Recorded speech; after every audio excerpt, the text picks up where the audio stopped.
At number 96 on the iconic 100 list is the 1982 Wrestling All-Stars Hulk Hogan card. And here to talk to us about this card today, we're glad to have Mike at Mike Bev Celtics. What do you think about this ranking coming in at number 96, Mike? You think it's about right? I'm in shock. I mean, is 96 like number 4, or is it 4 from the bottom? I mean, repeat the name you just said, Hulk Hogan. I mean, everybody, I don't care if you watch wrestling growing up. I don't care if you watch wrestling your whole life, or if you've never watched wrestling in your life, you know who Hulk Hogan is. I mean, how the heck is that number 96 of 100? I mean, that's ridiculous. I mean, this is the card for a wrestling collector to own. I mean, number 96 is just disrespectful to the Hulkster. I love the take. And the thing that's really disappointing here, Mike, is this is the only wrestling card that made the top 100. And this is the wrestling set. This is the wrestling set. Number 96. I mean, who do you have ranking this card? Ric Flair? I mean, it's ridiculous. Well, the bad thing is Rick was on the options too, and he didn't make it. So yeah. I think the thing that this really illustrates, Mike, is that like you've got all of these really iconic cards on the list, and it's really hard to make these decisions. But I'm kind of like you. I'm disappointed. Tell me, before you say anything else, will you tell me this? Will you tell me what, other than the fact that this is Hulk Hogan, what makes this particular card and this particular set as iconic as it is? It's his rookie card. I mean, this is, if you're a wrestling collector, this is the set you're an R of. This is the set you want cards of. This is the set that has, Hogan, has Flair, has Andre. Then the list is enormous, and the list is so great.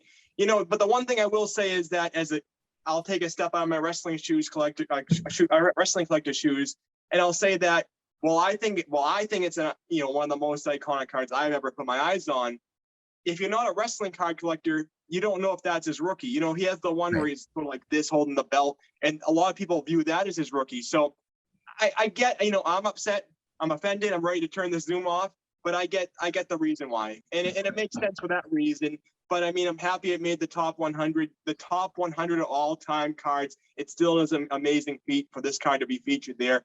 And I mean, it's a stunning card. I mean, it's got the yellow background. I mean, what better than Hulk Hogan with the yellow background there? And it's just an amazing card. It's a rookie card. If you're a wrestling collector, any wrestling collector will know this is the card to own of Hulk Hogan. If you're a Gary Vee fan, he's always talking this card up as well. So, I mean, this is the one to own. To be in the top 100, I'm a little upset about being four from the bottom, but at the same time, being in the top 100, it's great place to be in. This is a great wrestling card. If you're watching now and you think about collecting wrestling, go out and buy this card, because I guarantee you it's only going to go up over time. And I'll mention one last thing. I sold a very high 5-digit card over this past year. And I said, I'm not going to use all the money towards cards, but I got to get one card I haven't got before. And I went on and bought this same Hulk Hogan card, autographed.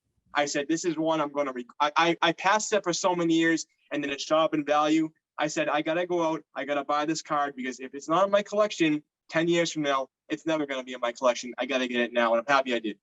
I think that's really well said, and it's cool to know that you own it. It's really neat to know that you own it with a copy that's also autographed. There's really two ways to find this card in a really like expensive form, right? And one is in a really high grade, and one is autographed and either through Beckett or through PSA DNA, but authenticated. And so just to give you an idea, this will make you feel a little bit better. Here are some of the cards that it finished just ahead of that were just outside the top 100. You've got the 1935 National Chickle Bronco Nagurski that just barely didn't make the list. The 1963 Topps Pete Rose, the 1939 Play Ball Ted Williams, and the final PMG of Michael Jordan, the 1998 Metal Universe. Those all just finished outside the top 100. And those are, and some of those cards are 6-figure cards, and some of them are incredibly well known. And so I think, in my opinion, I think you and I land in the same place. This is an important, iconic card. Do you remember, one last thing before we go on this, do you remember, when this card, when we were younger, when this card was sort of coming to be like more recognized? Do you remember people talking about it at all? Or when did you sort of learn about its existence? I think that's the problem. It's probably like 5, 6, 7 years ago. You started realizing, you started hearing, okay, this is a card to own. But I think there's a couple early Hulk Hogan ones. There's one a couple years after that where That's they right. have a couple of different backgrounds. And a lot of people think that's his rookie. And it's a lot cheaper than this one. So I think it just confuses people. And I think that's one of the reasons this was pushed back on the list. But like I, like you said, like I said, to be on this list is an amazing feat. I still think it should have been around the top 75 or so. But to be on the top 100, it's still an amazing feat. And, it's, I mean, you talk about I just want to close with one thing. You talk about baseball, you talk about Babe Ruth. You talk about football, you talk about Tom Brady or Joe Montana even. You talk about, I should say Tom Brady. You talk about basketball, you talk about Michael Jordan. You talk about hockey, you talk about Wayne Gretzky. If you talk about wrestling, the first name that better come out from your mouth is Hulk Hogan. And that's the one thing that upsets me about being at 96. He is one that, you talk about golf, you talk about Tiger Woods. He's that name when it comes to wrestling. So I still think it should have been a little bit, top 75, but it is what it is. So, and I think it has those small things working against it. But now that you know, go buy one.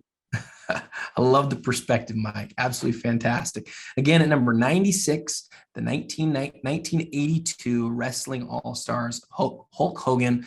Tomorrow we'll be back with card number 95. And until then, happy collecting.